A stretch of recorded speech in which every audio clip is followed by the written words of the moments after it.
Hello, I'm Tim Eggers. Welcome back to High Wheel Woodworks. Today we're going to talk about understanding sanding. What's the purpose behind sanding? What does it do for us to make our project in the end very nice and appealing, both visually and to the touch? So, sanding is about controlling the size of the scratches in your piece. When it's fresh off a mill, it tends to be pretty rough. So basically you have scratches in the top of your material that are peaks and valleys. And the higher those peaks are and the lower those valleys are, the rougher that material is going to feel and it's not going to have any shine to it. So by sanding and going through a progression of different grits and sanding, we can control the size of those scratches and the depth. The smaller the difference is between the valley and the peak, the smoother it's going to feel, the more reflective it's going to look. So sanding is all about controlling the size of those scratches. How we do that is with sandpaper. And sandpaper comes in different what are called grits. This one particular one happens to be 80. I always mark the back so I know which ones I'm looking at after I've used them a little bit. And what that 80 number equates to is the smaller that number, the larger the grit. And what it gets to is the abrasive particulates are sized such that in a square inch of the surface of the paper, 80 of those particulates will fill that space. If we go down here to something like this where we've got a 220, obviously those particulates are going to be a whole lot smaller because we've got to crowd 220 of them into that same square inch.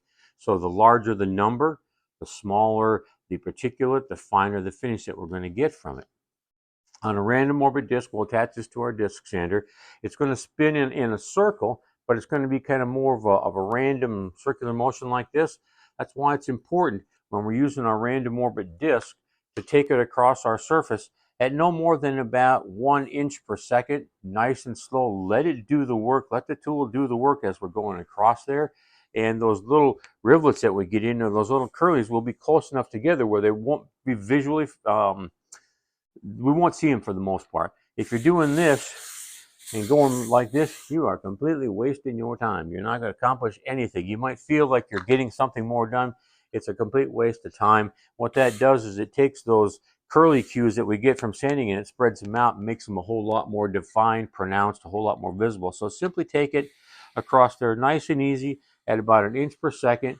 And then, you go with your 80 grit, switch up to 120, go to 180, 220. And by that time, you're done. What I'll typically do is I'll do a pattern that goes with my grain of my board, and then I'll do another pass over it, going across the grain.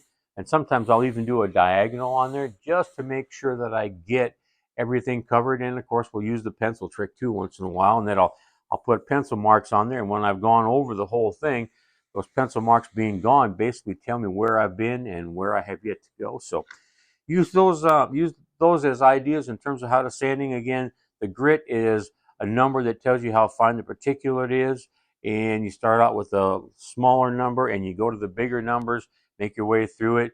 Random orbit disc is the way I oftentimes go. Sometimes I'll finish with a sanding pad going with the grain, but that's what sanding is kind of all about. It's been pretty successful for me. So if you have comments on that, I would sure appreciate it if you'd leave them down below. And then, as always, if you could subscribe, it would be greatly appreciated.